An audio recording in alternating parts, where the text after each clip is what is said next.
بسم الله الرحمن الرحيم قل أعوذ برب الفلق من شر ما خلق ومن شر غاسق إذا وقب ومن شر النفاثات في العقد ومن شر حاسد إذا حسد.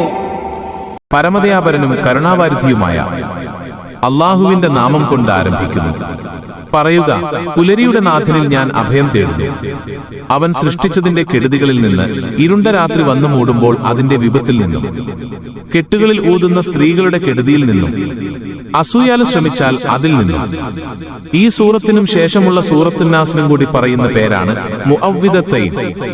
കെട്ടുകളിൽ ഊതുന്നവർ എന്ന് പറഞ്ഞത് മാരണക്കാരെ കുറിച്ചാണ്. കെട്ടുകളിൽ ഊതുക എന്നത് മാരണ പ്രക്രിയകളിൽ സാധാരണയാണ്.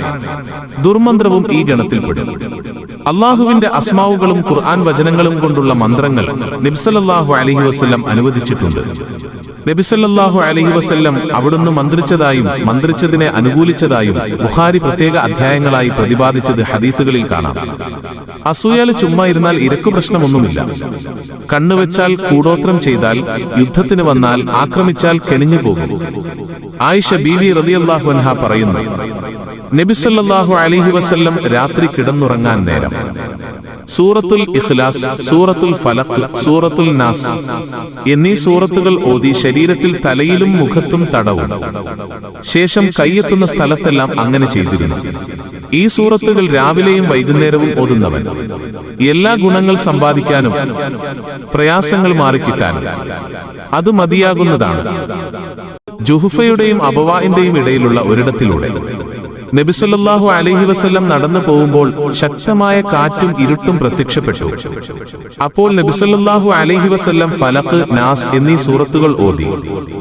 ശേഷം ഇങ്ങനെ പറഞ്ഞു, പേടിപ്പെടുത്തുന്ന കാര്യങ്ങളിൽ അഭയം തേടുന്നവർ ഈ രണ്ട് സൂറത്തുകൾ കൊണ്ട് അഭയം തേടുക. നബി സല്ലല്ലാഹു അലൈഹി വസല്ലം പറഞ്ഞു, സൂറത്തുൽ ഫലഖും നാസും ഒരാൾ ഓതിയാൽ അള്ളാഹുവിന്റെ മുഴുവൻ ഗ്രന്ഥങ്ങളും ഓതിയവനെ പോലെയാണ്.